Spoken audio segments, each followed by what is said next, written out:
Hi, this is Ali, and I've got something really special behind me. This is the BMW S85. For those of you BMW M fans, this is a really nice treat.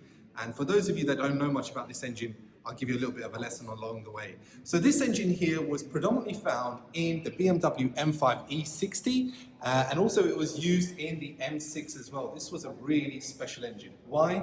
Because it had a fantastic fire-breathing V10. This engine here is a 5-litre engine, and again, it revs really high and it's naturally aspirated. As you can see, there's no turbos here in the V. It's purely sucking in air on its own devices and bringing it through into a combustion chamber without any aided assistance.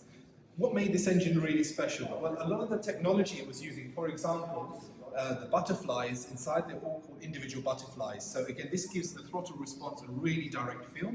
And also when you look at smart little things here, for example, even the spark plugs, for example, they actually used to read what the physical mixture was inside the physical combustion chamber. So it would actually spark after the combustion to actually monitor if all of the fuel was being combusted.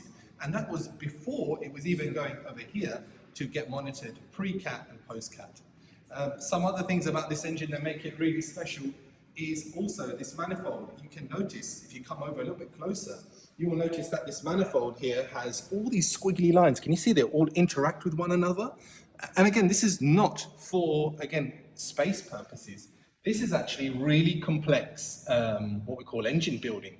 And it's to do with what we call balancing all of the pipe work. So if we laid all these pipes out in a straight line, they would all be the same length. It's called equal length manifolding, equal length exhaust manifold.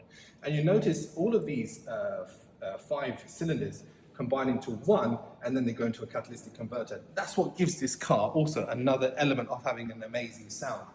Another thing you can notice as well, look at this V. Again, the engines weren't so decoratively painted. This one here has been, it's a lovely display piece here. And again, you can notice the blue and the red, again, nice little elements here. And the gentleman who built this engine, again, he's a really good friend of mine, and he always has lovely stories and he's always working on wonderful projects. Some other statistics I can tell you about this engine, it actually used to consume, a colleague of mine once said to me, I don't know how accurate it is, but it actually consumes 80 litres of air a second. So what an engine, what an experience. And again, for anyone that owns one of these engines and owns one of these cars, you will know just how magical they sound. But again, if you want any more information about this engine or you have any ideas, please throw them in the comment box and I'll try and get back with you an answer. Thank you so much, take care, and I'll see you on the next one.